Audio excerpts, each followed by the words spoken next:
पहली मर्तबा है जब इतने देशों के राष्ट्राध्यक्ष एक साथ दिल्ली पहुंचे हों। और जैसा कि आप वसुधैव कुटुंबकम की बात कर रहे थे, देखिए G20 का एक बैनर और पोस्टर यहां पर लगा हुआ है, उसमें आप देखेंगे वसुधैव कुटुंबकम यानी कि one earth one family one future, और इसी को बुलंद करते हैं प्रधानमंत्री नरेंद्र मोदी। अलग अलग वैश्विक मंचों पर वो जाते हैं तो उन्होंने इस बात का जिक्र किया है। और अब तो भारत के पास मौका है किस तरीके से हम एक साथ आगे बढ़ सकते हैं, कदम से कदम बढ़ा करके। यहाँ पर ये चर्चा की जाएगी और आर्थिक विकास पर फोकस होगा। देखिए यहाँ पर अलग अलग जो पार्टनर कंट्रीज हैं G20 समूह के, उनके नेशनल फ्लैग भी आपको यहाँ पर नजर आएंगे। Welcome G20 delegates. पूरी दिल्ली इस वक्त दुल्हन की तरह तैयार है। और आप देखिए वहां पर जो आपको नजर आ रहे हैं सुरक्षा कर्मी, कोई ऐसी चूक नहीं करना चाहते। तमाम चीजों को लेकर यहाँ पर लगातार इसको लेकर तैयारियां बहुत बड़े स्तर पर हम देख रहे थे, और अभी भी ऐसी तस्वीरें निकलकर सामने आ रही है क्योंकि अगले 2 दिन बहुत ज्यादा अहम होगा। जैसे कि आपने इस बात का जिक्र किया कि ब्रिटेन के प्राइम मिनिस्टर पहुंच चुके हैं, और बस आज के दिन तो तमाम जो बड़े बड़े चेहरे हैं वो हमें नजर आएंगे। जो बाइडेन से लेकर के जापान के राष्ट्राध्यक्ष तक सब पहुंचने वाले हैं। क्राउन प्रिंस भी सऊदी के पहुंचने वाले हैं, और इसको लेकर भारत मंडपम में तैयारियां पूरी कर ली गई हैं। यहाँ पर प्रदर्शनी का आयोजन भी किया गया। अगर आप तस्वीर में बहुत ध्यान से देखेंगे, वहां पर हॉल नंबर 14 आपको नजर आएगा। वो एग्जीबिशन हॉल है जहां पर ये प्रदर्शनी बाकायदा लगाई गई है ताकि जो भी विदेशी मेहमान पहुंचे वो इन तमाम प्रदर्शनी को देखे। इसके अलावा इस तरफ का जो एरिया आप देख पा रहे हैं, वहां पर बैठकें होने वाली है। कल प्रधानमंत्री नरेंद्र मोदी भी प्रिया, मैं आपको रोकना चाहूंगा। तस्वीरें दिखा रहे हैं अपने दर्शकों को। ऋषि सुनक पहुंच चुके हैं। सुपर एक्सक्लूसिव तस्वीरें हैं। उनके चेहरे की मुस्कान ये बता रही है कि भारत की धरती पर पैर रखने के साथ वो कैसा महसूस कर रही हैं। उनको रिसीव करने के लिए बेहद खास तैयारियां की गई हैं। रेड कारपेट वेलकम उनको दिया गया है। और ऋषि सुनक का अपने आप में भारत के साथ एक रिश्ता है। हालांकि उस रिश्ते को लेकर कई बार उनकी आलोचना भी हुई, लेकिन आलोचनाओं से परे जो रिश्ता होता है वो रिश्ता अटूटता का होता है, समृद्धि का होता है, विश्वास का होता है, जिम्मेदारियों से भरा होता है।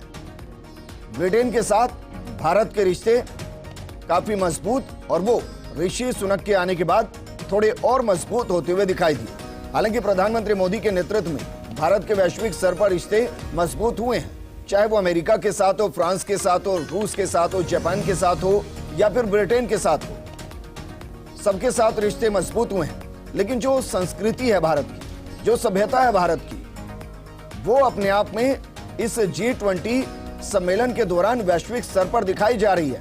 प्रिया हमारी सहयोगी जुड़ी हुई है लगातार।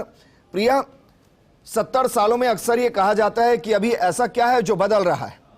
आपको ध्यान होगा जब विज्ञान की बात होती तो भारत के ज्ञान को लेकर एक फोटो दिखाया जाता था जिसमें कैटल क्लास कहा जाता था। वो दरअसल भारत के ज्ञान को अज्ञानता के तौर पर देखते थे, लेकिन वही ज्ञान आज विज्ञान को चुनौती देकर बता रहा है कि कितना मजबूत था। और नटराज की मूर्ति अपने आप में जिसे ब्रह्मांड का सार कहते हैं, आज पूरा विश्व उसको देख रहा है।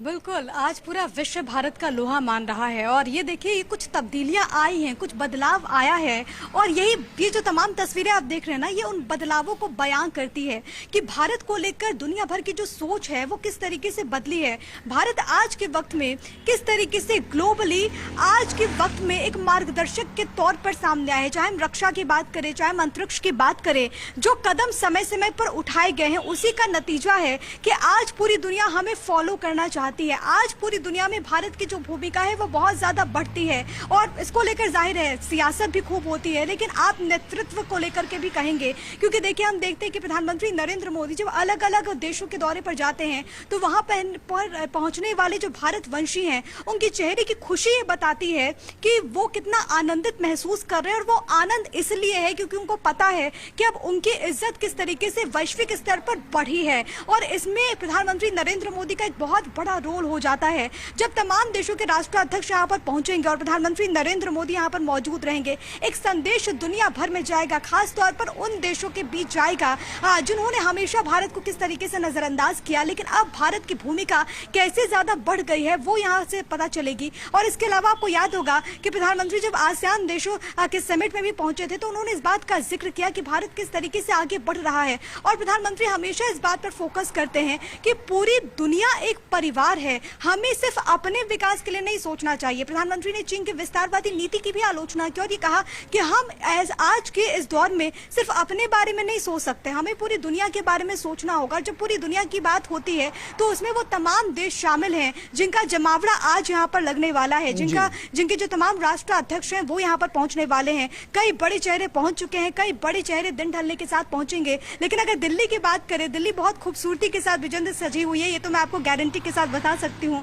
तमाम जो राष्ट्राध्यक्ष पहुंचेंगे, क्योंकि देखिए हम कहते हैं ना अतिथि देवो भव, कुछ वैसी झलक यहाँ पर देखने को मिलेगी। और जब मैं आपसे बात कर रही हूँ तो दिल्ली में हल्की हल्की बारिश भी हो रही है, मानो ये जो पूरा ब्रह्मांड है, इंद्र देवता भी प्रसन्न हो और स्वागत के लिए पूरे तैयार हो। क्योंकि दिल्ली में गर्मी बहुत ज्यादा है, लेकिन अभी मौसम की अगर बात करें तो हल्की फुल्की यहाँ पर बारिश भी हो रही है। ब्रिजेंद्र, ये बताता है कि पूरी दिल्ली के साथ साथ ईश्वर का भी आशीर्वाद है, क्योंकि ये मौका बहुत खास होगा। और जब हम बात करते हैं भारत के बढ़ते कदम की, जब हम बात करते हैं कि कैसे भारत तरक्की कर रहा है, बुलंदियों को छू रहा है, क्योंकि आप अलग अलग सेक्टर्स की भी बात कर लें, अलग अलग फील्ड्स की बात करें, हमेशा कुछ बदलाव हो रहे हैं। और इसी का नतीजा है कि आज दुनिया भर में भारत की जो चमक है वो किस तरीके से नजर आ रही है, भारत की जो धमक है वो किस तरीके से बढ़ी है। और अगले 2 दिन इसी भारत मंडपम से वो संदेश पूरी दुनिया तक जाएगी, जब वैश्विक स्तर पर चर्चा होगी। और उद्देश्य न केवल अपने विकास को लेकर होगा, क्योंकि भारत ने करके दिखाया है।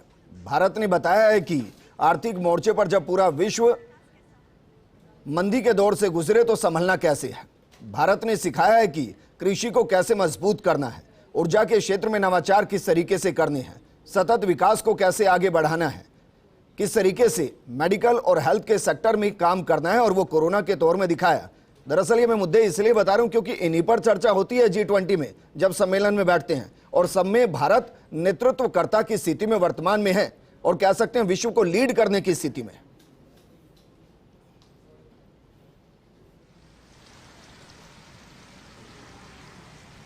बिल्कुल बेशक, इसमें कोई दो राय नहीं है, क्योंकि पूरी दुनिया ने देखा जबकि कोरोना की महामारी से पूरी दुनिया जूझ रही थी तो भारत ने किस तरीके से अपने कदम आगे बढ़ाए हैं। तमाम देशों तक वो जो कोरोना का टीका था वो मुहैया कराया था, और इसकी चर्चा तो हर तरफ होती है। इसको लेकर तमाम जो ऐसे देश हैं जो कि मानते हैं कि मुश्किल वक्त में भारत ने उनका साथ दिया, जब कई देशों ने अपने दरवाजे बंद कर लिए उन तमाम देशों के लिए कि हमारे देश में आप कदम मत रखिए, वैसे में भारत ने उस बुरे परिस्थिति में दुनिया के लिए अपने दरवाजे खोले और दुनिया तक कोरोना वैक्सीन पहुंचाई। ये जो कदम होते हैं ये बहुत ज्यादा चीजों को बदल देते हैं, वो बहुत ज्यादा चेंजिंग फैक्टर होते हैं। और यही कारण है कि पूरी दुनिया इस बात को मानती है कि भारत आज के जमाने में, आज के वक्त में एक लीडर के तौर पर उभरा है। और यही जब तमाम जो राष्ट्राध्यक्ष यहाँ पर पहुंचेंगे कल परसों, जब मीटिंग यहाँ पर होगी तो वो संदेश भी जाएगा। अब देखना बहुत ज्यादा अहम होगा कि कल किस तरीके की तस्वीर निकलकर सामने आती है, क्योंकि ब्रिजेंद्र यहाँ पर हल्की हल्की बारिश भी हो रही है जिसका मैं जिक्र कर रही थी, और